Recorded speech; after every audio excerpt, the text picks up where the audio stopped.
I saw her. There was a woman standing in the doorway. Boom! Alright. What's good, you guys? It's your boy Sexy. Wayne back with another reaction. And today we are reacting to some scary true dead of night horror stories, you get what I'm saying? I do kind of want to,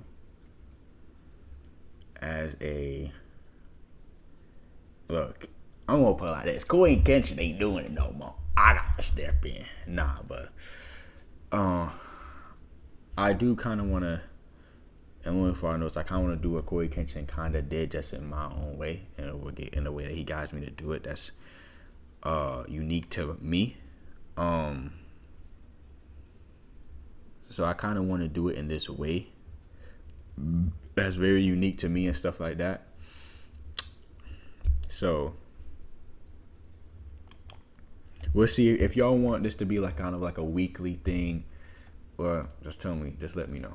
Why did the thing go off? Also, this is, I thank God for that.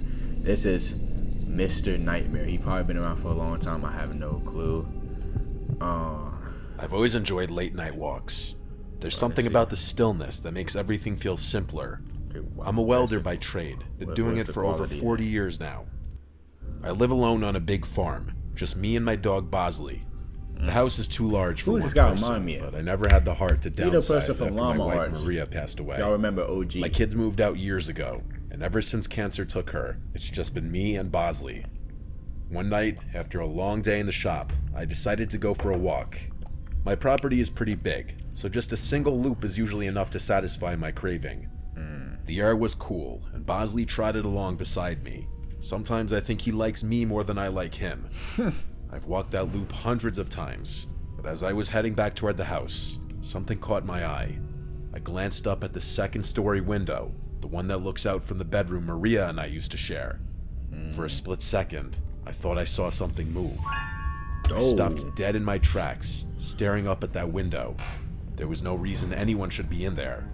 I hadn't been in that room in years. Couldn't bring myself to. I felt my blood start to boil at the thought of some stranger breaking into my house. I wasn't going to stand for that. I rushed inside, my heart racing, and ran upstairs. The room was empty, just like I'd left it. No sign of anything out of place. I looked everywhere imaginable, but found nothing. Yes, I was pretty freaked out. I'm not gonna lie. Rooms like these, I don't understand how you can't be scared going into them. These rooms are scary. When I say scary, I mean scary. It reminds me, you know what I mean? Like, these rooms are just scary, bro. Like, I don't know what it reminds me. It just reminds me of. But I was more angry than anything. I didn't take this kind of thing lightly. I figured I had just seen something that wasn't there. I stood there for a while, feeling foolish, but I couldn't shake the feeling that something had been there. The next night, I woke up to Bosley growling. He's a good dog, never barks unless there's something to bark at. I sat up in my bed, listening. That's when I heard creaking coming from upstairs. It could have just been the sounds of my old house, but my mind went directly to footsteps, which were coming from right above me. I'm sure you could guess which room is directly above mine. I debated grabbing my hunting rifle from downstairs, but didn't want to go that far. If it came down to it, I was fully confident that I could take whatever was up there hand to hand. That is crazy what that boy think he Batman. That boy said, again, nothing. What that called, Wing Chun? It was exactly the same, untouched. My anger was definitely starting to turn into anxiety at this point. Something didn't feel right in the house. The following night, I came downstairs to find the kitchen lights on. I know I turned them off before bed. I don't leave lights on. There was no question anymore. Someone was in my house. I started to panic. I called the police and told them I thought someone might be sneaking around. They came out, searched the house from top to bottom, but found nothing. They were nice about it, told me to call again if I needed them, but I could tell they didn't believe me. The next night was the worst by far. I couldn't sleep, so I decided to go upstairs and check the bedroom again. I don't know why. Maybe I thought it would settle my mind. But when I opened the door, I froze. There were clothes scattered all over the floor. Maria's clothes. I had packed them away after she died. Now they were everywhere. Something like this doesn't just happen randomly. And then I saw her. There was a woman standing in the doorway. Boom! I couldn't see her face clearly, but I could tell she wasn't Maria. She was too short. I don't know who she was, They could but say she you didn't belong 5'1", there. a little I had never been dwarf. so afraid in my life. Without thinking, I ran at her. She turned and bolted down the stairs and out the front door. By the time I got outside, she was gone. I searched the property with Bosley, but there was no trace of her. I didn't sleep that night. For months after that, I couldn't sleep. I was constantly on edge, convinced I heard footsteps upstairs at night. Every little noise set me off. I slept with my rifle next to my bed, terrified that I'd have to use it one night. Every little noise set me off. I debated calling my brother to come stay with me, I would've. but I wasn't going to do that. I was raised to always handle my own shit, so that's what I did. The nightmare didn't end, though. One night, I was sitting in the living room when I noticed a figure standing in the yard, looking straight at me through the window. It was her again. My heart felt like it stopped. I grabbed my hunting rifle and ran outside, Bosley close behind.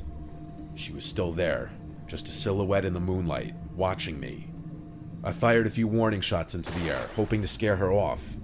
That was enough to get her to turn and run into the darkness, but it's not like that made me feel any better. I would have I was shot her, literally to be being honest. tormented by some random woman who was probably homeless.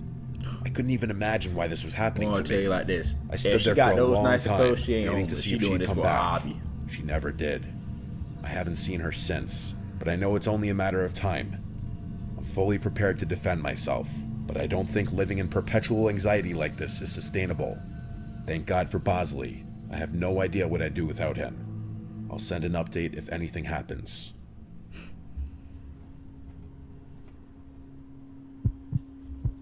Dang, already with the heartbeat? Hold on. Ain't know where this story that come. I work for a catering service, which means I'm on the road a lot, usually late at night. I spend most of my time lugging stuff from place to place in this massive truck the company makes me drive. It's not the worst job in the world, but the hours suck, and it's not at all what I thought I'd be doing with my life. By the time I get home, I'm either so wired from caffeine that I can't sleep, or I pass out the second I hit the bed and stay that way for 12 hours. Dang. I was driving back home one night at like 2 a.m. It was nice to be driving my own car again.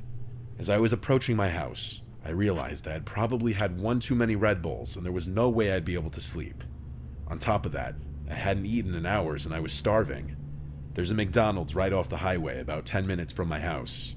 It's usually my first choice when it comes to late night snacks since it's just so convenient. Play place. I'm not even one to gorge myself on fast food. I just occasionally get this weird craving that only a handful of fries can satisfy. It's obviously 24/7, and I figured some comfort food would be the perfect thing to help me wind down. I don't remember exactly what time it was, but it was definitely after 2 by the time I pulled into the drive-thru.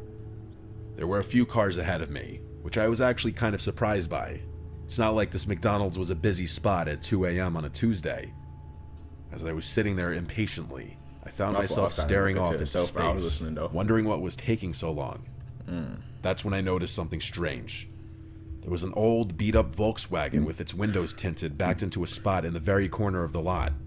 The McDonald's itself was only accepting drive-thru orders at this hour, so it did make sense why there'd be a car in the lot.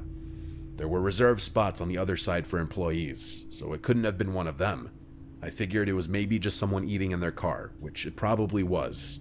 I myself did that from time to time, so I guess I couldn't judge. It was just an odd sight, to be completely honest.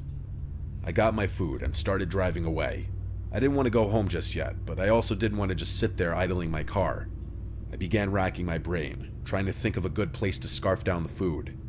I live in a pretty lush area, so there's honestly a lot of options, but I didn't want to beat around the bush too much considering how late it was. There's a massive nature preserve literally down the street from my house. Choose that, though? It's situated on a mountain and is essentially just an enormous forest. Like, The kicker is that there's a scenic lookout point at the peak with a view who of would the go city. do that? I'm afraid There's a of road fly that loops getting around my the perimeter food. of the preserve. I'm and will afraid take of you bear right to the getting peak, my food. which is nice during the day. After the preserve closes, though, the road is inaccessible to cars, but still a convenient path to get to the peak without having to walk through any woods. I used to go there with my friends from high school all the time. It was kind of a default spot when we wanted to be outside. We'd hang out, talk, We smoke, outside or today. just appreciate the view. I actually hadn't been there in a while because I was just so busy working all the time, so I figured going there would deliver a much-needed nostalgia rush.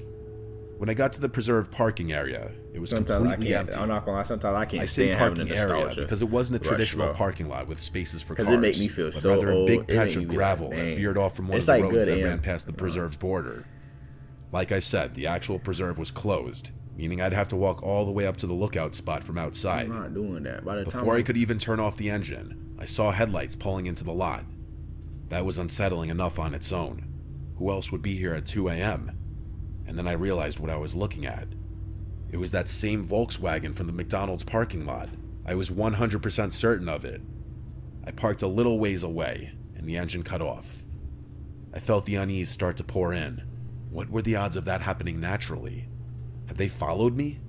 My window was partially rolled down, and as far as I could tell, there was no music coming from that car, or at least none that I could hear. After nothing happened for a good minute or so, my fear started to fade. They were probably doing the same thing I was, No, out bro. for some fresh air or a smoke. like what? It's a pretty popular spot for that kind of thing, but I was just so weirded out considering how late it was. Bro, what is he waiting for you? I couldn't though? shake the feeling that something was off, even though I concluded that it was just one of those unexplainable coincidences. I sat there for a minute, debating if I should just go home. I didn't want to leave, but I didn't want to be alone either. I picked up my phone and FaceTimed one of my close friends who lived a few minutes away. I told myself that if he didn't pick up, I'd just eat my food in the car and drive home.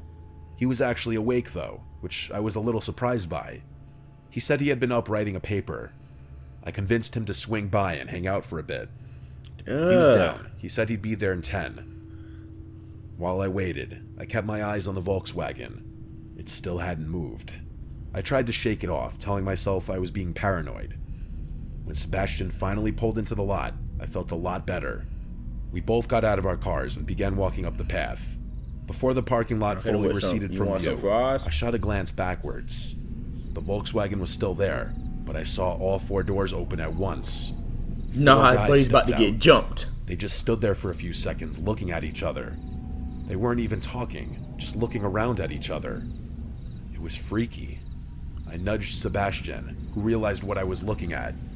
Before they could see us, we continued walking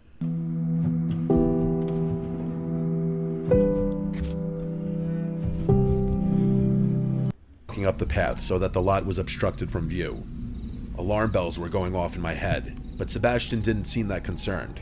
He told me they were probably just going out to smoke. We kept walking, and by the time we got to the top, the city view was enough to take my mind off things. We always sat on this little rock wall that was supposed to keep people from wandering off the edge of the where mountain. y'all live at? We sat there, eating and talking like we used to. It was nice. Of course, that nice feeling didn't last very long. We heard the sound of talking and laughter quickly approaching us. We turned around to see 3 guys walking towards us, sharing what looked like a blunt. They were acting friendly enough, which definitely calmed my nerves a little. Instead of finding their own spot, though, they walked right up to us like they wanted to start a conversation. Nah, they definitely trying The to guy in the rob y'all. blunt was little covered in tattoos and had a nose ring. See, they He trying honestly to, looked pretty intimidating. He flashed half a smile before asking us if we wanted to smoke. We both said no, and one of the other guys laughed and called us pussies, to which Sebastian right. scoffed at. My curiosity got the better of me, and I blurted out a question about what they were doing at McDonald's. The guy holding the blunt dropped his smile instantly and narrowed his eyes, like he was caught off guard by my question. His 2 friends did the same, staring at us with cold expressions. They didn't say anything for an uncomfortably long time. That's when I remembered that there had been 4 guys in that car, not 3. One of them was missing. At that point, I was fully prepared to run. I knew Sebastian was thinking the same thing. Finally, the ringleader told us that he worked nights and that he had just gotten off. He pulled his hoodie up to reveal a McDonald's uniform, I think because he knew we wouldn't have believed him otherwise. He then went on to say he came to the spot every day after work to smoke with his friends. While that definitely calmed me down a bit, something about this situation was Where's the terribly other off. guy still? I could tell Sebastian felt the same. We decided it was time to go. As we started walking down the path, Sebastian stopped and pointed into the trees. I followed his gaze and saw the 4th guy, half hidden in the darkness. Oh my He was holding god. something, but I couldn't make out Where what that it was. nigga at? I felt my heart start racing. The moment Where he is saw he? us looking, he started moving. That's Oh, when nah. we ran. Oh, nah. We bolted down the I'm not path, gonna lie. glancing back we to see him jumping. chasing us with the 3 other guys close behind. Nah, My that's heart was pounding so hard I thought it would burst. I could hear their footsteps getting closer, but I didn't look back again. We finally made it to the parking lot, jumped into our cars, and floored it out of there. As I was speeding away, I could see those guys rushing to get in their car. I didn't feel comfortable driving home out of fear that I'd be leading them right to my house. I called Sebastian and told him we should meet back up on his street. We had a decent head start on them, and I don't think we were followed, but I wasn't taking any chances. When Sebastian and I met back up, we were still in shock about what the hell just happened. I don't know if they were trying to rob us or worse. I didn't know what to think. Sebastian showed me his phone and said he had snuck a picture of them while they weren't looking. He sent it to me, but I wasn't sure what to even do with it. I had off the next day, so I convinced Sebastian to come with me back to the McDonald's so we could at least report the employee. The next day, we approached a guy on the younger side in hopes that he'd listen to us. We showed him the picture and told him what happened, and his eyes widened. He told us something literally out of a horror movie. Apparently, that guy's girlfriend had also worked at that same McDonald's and had dumped him a few months ago. He didn't take it well and would harass her while she was working and stalk her after her shifts.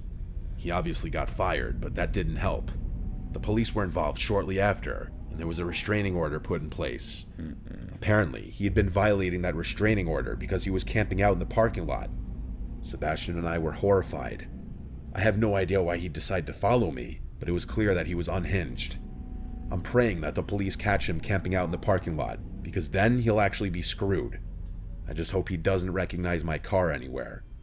It's only been a week, but I haven't been back to that McDonald's or the preserves since.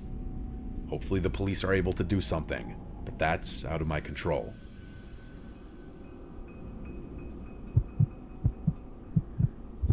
Oh, this kind of fire. Forgive me if I don't remember every detail of the story. It happened a while ago.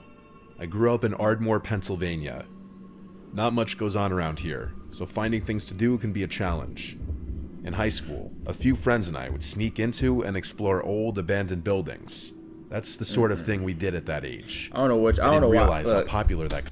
I don't know why y'all be doing that for real, but that don't make no sense. Why would I actively go into it? What's so good about an abandoned building? Oh my gosh, I saw a piece of rubble. Kind of stuff is until many years later. Apparently, lots of people like to explore abandoned buildings. Yeah, but Anyway, like, there was this abandoned church that we'd been to then a y'all couple want of to times act all scared before. when y'all see a homeless It man was in running at y'all. Narberth. Give me I a actually honey remember the bun. exact address, 198 Elmwood Avenue. The place was creepy, but it was kind of our go-to spot for late-night thrills. One fall evening, a few of us decided to hit the church and drink a little inside. It was a chilly night, and the air had that crisp bite I already know what ever happened to you, God. That God gave it to you, but why are you drinking inside his? Why are you drinking inside this house? Come on now, bro. to it. There were 6 of us, me, Luna, Gina, Johnny, Max, and Allie. The church sat behind an 8-foot chain-link fence, which we had to climb to get in. The doors were all boarded up, so we always went through a window on the side. Once you were inside, the first thing you noticed was the floor, or lack of one. The entire first floor was just dirt. It looked like someone had ripped out the floorboards years ago, leaving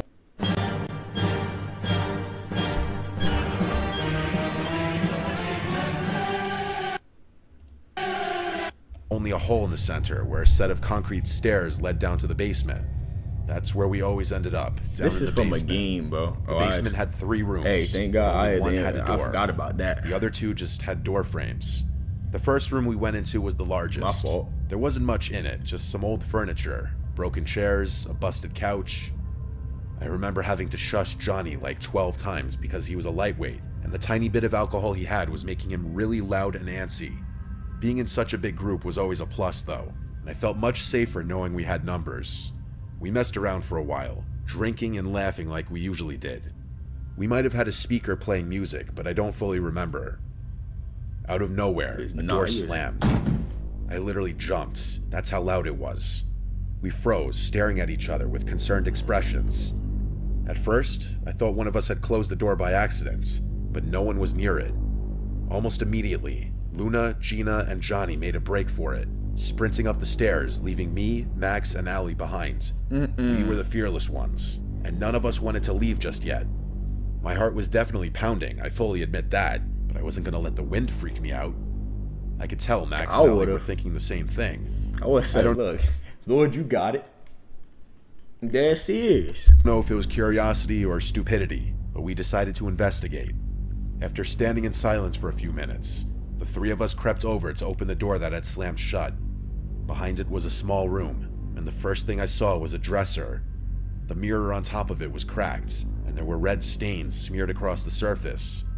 At first, I thought it was old paint or something, but when I got closer, I realized something terrifying. It wasn't completely dry. The stains still had that sticky sheen to them, like whatever it was hadn't been there for long. I felt the hairs on my neck stand up, and I was having second thoughts about not leaving sooner. Someone, or dare I say something, had recently been in this room. Then I saw the picture. There was an old photo on top of the dresser, a black and white shot of a woman in a wedding dress. She was smiling, but there was something off about it. The whole thing gave me a bad feeling. I backed away, but just as I turned, we heard another noise. Boom! This time, it wasn't the door. It was coming from one of the other rooms. It was coming from the room we had just been in. That's when Max and Allie both decided they'd had enough. I wasn't going to argue with them. We grabbed our stuff and ran out of there as fast as we could. When we climbed back over the fence and hit the pavement, none of us said a word. After jumping the fence, I turned around, and I could swear I saw the silhouette of a person standing in the open window. I still pray that by some minuscule chance my mind was just playing tricks on me, but I'll never know for sure.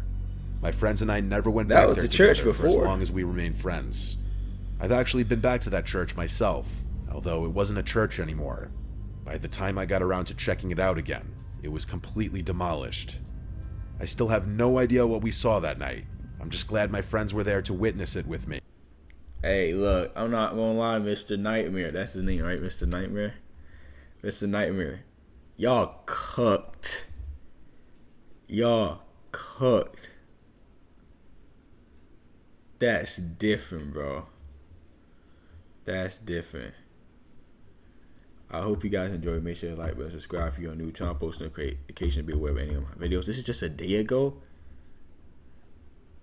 Y'all cooked. If y'all want to see more, I'm going to subscribe. If y'all want to see more, please, please, please let me know in the comments or just by liking the video. I might just do some more anyway because these are just cool just to sit back, relax, and chill. But I kind of want to do something kind of like what Koi used to do. You know what I mean? But not like on Sunday. It's probably going to be on Saturday or on Friday, things like that. Name that bit Fighting Fridays. But yeah, hope you guys enjoy. I love y'all. Peace.